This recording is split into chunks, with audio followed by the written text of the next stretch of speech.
अब अगर इस टाइप का क्वेश्चन आपको एग्जाम में सब्जेक्टिव में आता है तो आप इसी प्रकार बनाइएगा, लेकिन अगर यही क्वेश्चन ऑब्जेक्टिव में आ जाए तो क्या ये पूरा प्रोसेस करना है? तो आपको बता दें कि पूरा प्रोसेस कुछ भी नहीं करना है। इसके लिए आपको बहुत ही अच्छा शॉर्टकट बता रहे हैं कि ये प्रश्नावली 4.2 का तो क्वेश्चन नंबर 1 का पहला क्वेश्चन। तो क्वेश्चन नंबर 1 में क्या कहा जा रहा है कि गुणनखंड विधि से निम्न द्विघात समीकरणों का मूल ज्ञात कीजिए।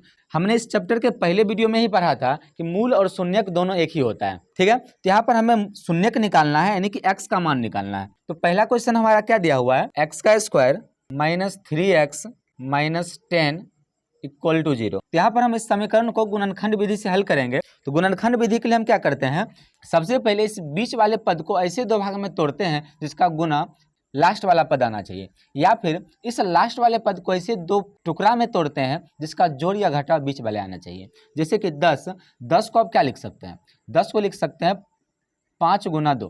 तो जब हम 5 में से 2 माइनस करेंगे तो 3 आएगा, लेकिन हमारे पास चाहिए क्या, -3। तो -3 तभी आएगा जब 2 माइनस 5 करेंगे, तभी आएगा -3। यहाँ पर हमें ध्यान रखना होता है कि पहले क्या रखें। तो क्या हो जाएगा, ये x का स्क्वायर पहले लिखना है हमें क्या, +2।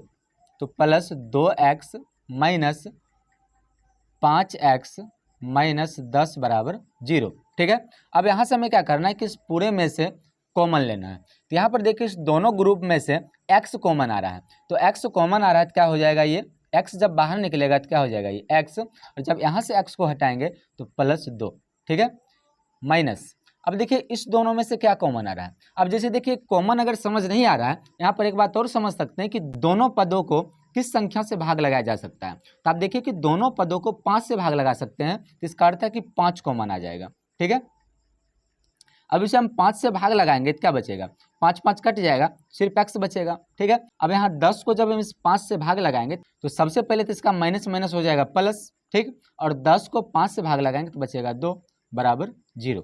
अब यहाँ पूरे में x + 2 कॉमन आ रहा है, ठीक है, तो x + 2 यहाँ पर लिख लेंगे, तो बचा क्या, x - 5, तो ये हो जाएगा x - 5 बराबर 0। अब जो दोनों गुणनखंड आया है, इस दोनों गुणनखंड के सामने 0 लगाकर इसका शून्यक निकालेंगे, यानी कि मूल निकालेंगे। क्या हो जाएगा, ये x + 2 बराबर 0 और x - 5 बराबर 0। तो x मान हो गया -2 और यहाँ पर x का मान हो गया 5, तो यही दोनों इसका आंसर है, ठीक है।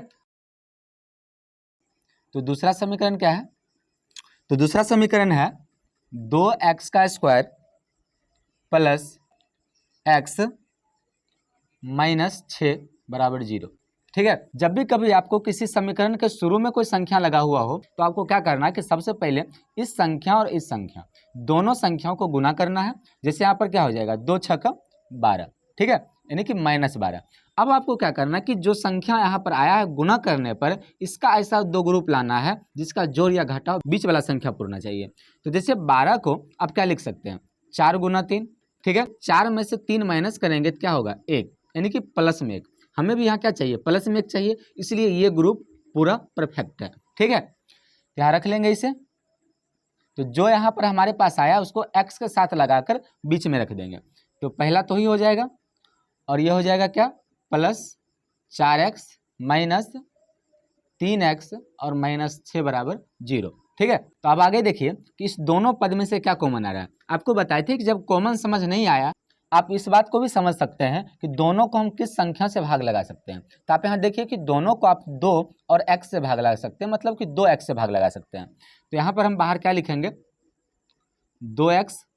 तो यहाँ पर देखिए 2 2 तो कट गया और x स्क्वायर में 1x को बाहर निकालेंगे क्या हो जाएगा, 1x बचेगा। और यहाँ देखिए x से x तो कट ही गया और 4 को जब 2 से भाग लगाएंगे तो बचेगा ये 2, ठीक है, माइनस। अब देखिए कि दोनों में यहाँ पर आप किससे भाग लगा सकते हैं, तो दोनों को 3 से भाग लगा सकते हैं। तो बाहर रखेंगे 3, तो 3 3 कट गया तो बचा x, और जब इसको जब हम भाग लगाएंगे तो इसका माइनस माइनस हो जाएगा प्लस, और 6 को 3 से भाग लगाएंगे तो 2 बराबर 0, ठीक है। अब यहाँ देखिए कि पूरे लाइन में x + 2 कॉमन आ रहा है, तो हम लिख लेंगे यहाँ पर x + 2 कॉमन आ गया, तो बच गया क्या, ये दोनों, यानी कि 2x - 3 बराबर 0। अब हम क्या करेंगे, इस दोनों गुणनखंड के सामने 0 लगा करके शून्यक निकालेंगे। तो क्या हो जाएगा, ये हो जाएगा x + 2 बराबर 0 और 2x - 3 बराबर 0, ठीक है। तो x का मान क्या हो जाएगा, -2, यहाँ पर हो जाएगा 2x बराबर 3 और x बराबर 3/2। ये दोनों हो गया इसका शून्य। ठीक है। अब अगर इस टाइप का क्वेश्चन आपको एग्जाम में सब्जेक्टिव में आता है तो आप इसी प्रकार बनाइएगा, लेकिन अगर यही क्वेश्चन ऑब्जेक्टिव में आ जाए तो क्या ये पूरा प्रोसेस करना है? तो आपको बता दें कि पूरा प्रोसेस कुछ भी नहीं करना है। तो इसके लिए आपको बहुत ही अच्छा शॉर्टकट बता रहे हैं, जिसके लिए आपको क्या करना है, जैसे शुरू में हमने किया था कि इस संख्या को ऐसा 2 भाग में बांटना है जिसका जोड़ या घटा बीच वाला पूरना चाहिए। जैसे 10 को हमने क्या किया था, 5 गुना 2 में बांटा था। फिर यहाँ पर देखे थे कि 5 में से 2 माइनस करेंगे तो 3 हो रहा है, और 2 में से 5 माइनस करेंगे तो -3 हो रहा है। ये ग्रुप हमारा यहाँ पर सेट हो रहा था। तो इसका आंसर क्या होगा, तो बस इतना ही आपको चेक करना है, और जो यहाँ पर आया उसका चिन्ह बदल देना है। 2 है प्लस में, इसको बना देंगे -2, और 5 है माइनस में, तो इसे बना देंगे +5। यही हो गया हमारा आंसर। जैसे देखिए यहाँ पर है ना हमारा आंसर। ठीक। फिर उसी प्रकार जब इस टाइप का क्वेश्चन आए तो इसे हम शॉर्ट ट्रिक में कैसे बनाएंगे, तो सबसे पहले तो वही काम करना है, शुरू वाला और लास्ट वाले को गुना करना है, यानी कि क्या आ जाएगा ये 12, और 12 को ऐसा 2 ग्रुप बांटेंगे जैसे यहाँ पर हम किए थे कि जोड़ या घाटा बीच वाला आना चाहिए।